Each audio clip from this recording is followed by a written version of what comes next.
A game-changing decision has been made that could reshape the future of TikTok. Are you ready for what's next? Recently, President Biden signed a TikTok ban bill, sending ripples through the brand landscape. What does this mean for you? TikTok's parent company has just 9 months to secure a sale of the platform.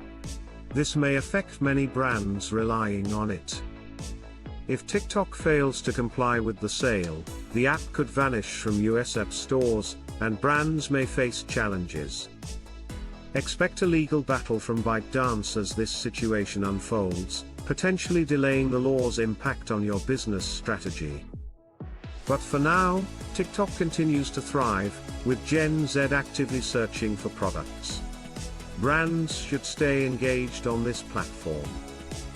As a TikTok brand, you have the green light to keep creating, collaborating, and optimizing your content strategy. Seize the moment. What if TikTok is ultimately banned? You have other options to embrace that harness the power of social shopping effectively. Platforms like YouTube, Instagram, and even Facebook Reels are emerging with strong selling features. Diversify your approach now. Despite uncertainties, user-generated content remains crucial for successful marketing. Stay resilient and strategize for a brighter future ahead.